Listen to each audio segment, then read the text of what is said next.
President Trump had welcomed in the Italian Prime Minister, Giorgia Maloney, to the White House, where they were discussing tariffs. He said he's in no rush to end the tariffs, while also saying this. We're doing very well with negotiations, I think, with all countries.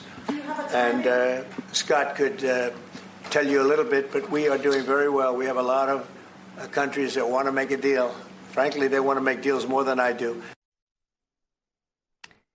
And with that, let's welcome in Tim Phillips, the Director of Government Affairs and Global Strategies at Nestpoint, and Lydia Masher Newman, Managing Director of Monetary Economics at the American Institute for Economic Research. Welcome to you both, and thanks so much for coming on today. Morning.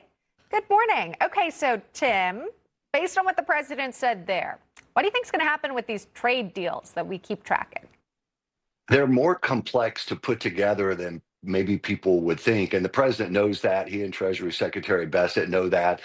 I think if they can get an initial deal done, whether it's with Japan or Vietnam, maybe the EU, although that's a heavy lift, it would, I think, reassure the markets and help businesses get a feel that things are moving in the right direction. And I think the second thing, when Republicans come back from the April break, they've got to move quickly on extending the Trump tax cuts. That will give a lots of assurance with the certainty of tax rates, and get that ending of the tax on tips that the president talked about during his campaign. So they're going to need to move with alacrity. I think those are the two biggest things that can happen short term to get the market going in the right direction. Yeah, Lydia, by the way, just want to make very clear that the stock market is closed today for Good Friday, but the segment is an opening bell segment. That's what we call it. All right, Lydia, I'll go back to you on this because this was mentioned by Tim, which is great. The Treasury Secretary Scott Besson spoke up about this, and he gave an update on the tariff negotiation process. We have that. Watch. Yeah, we've got a process in place. We're working on the big 15 economies first. We had a fantastic meeting with Japan yesterday. I believe there have been calls with the EU already.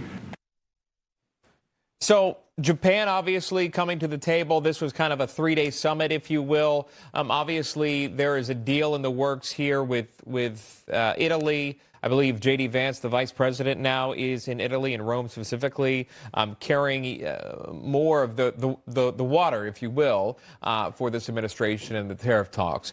What is your thought process here, and would you be encouraged if you started to see some deals roll out with this administration? I think some deals would definitely provide some reassurance to the market that the goal is to get to and restore some semblance of trade and global trade.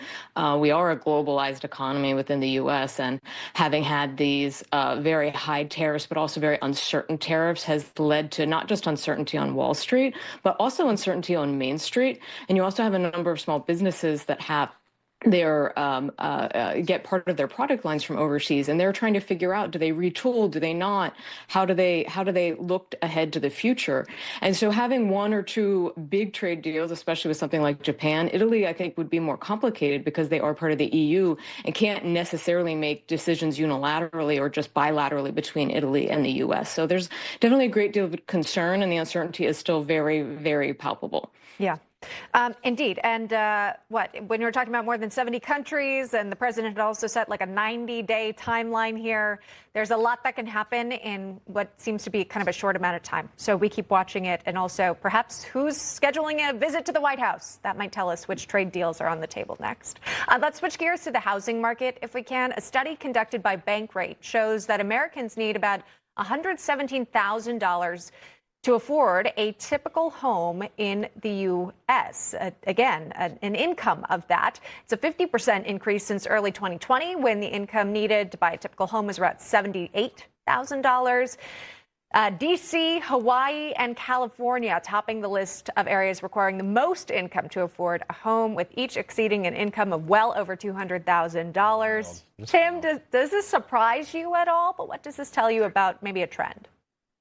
It's not surprising. It is concerning. You know, part of the American dream has always been home ownership. Growing up, that's what my mom and dad told me. You know, own a home. It's the American dream, or part of it. It's a better situation in red states with better building ability, with less regulation. So Texas, Florida, South Carolina, Georgia. You know, red states tend to be easier to be able to afford housing. Blue states are almost impossible. California, New York. And a lot of that really is the regulatory and the radical environmental policies in those states. So it is troubling. Interest rates are up after a long period of being low. That adds to the misery in some cases, but it is better. People looking to buy, look at those red states because they just have a better environment in which to be able to afford a house in most cases. Yeah, you can only afford the white picket fence, but not the home that goes with it. It's just unbelievable. That's right, Sean. It really is. Yeah, it's sad to see because you want to be able to get that back, and perhaps that does come back. Tim Phillips, Lydia Masher Newman, thank you both. We do appreciate that, and happy Easter weekend to you both. Thank you. Thanks. Well, speaking of, Easter is this Sunday, and the holiday would not be complete without the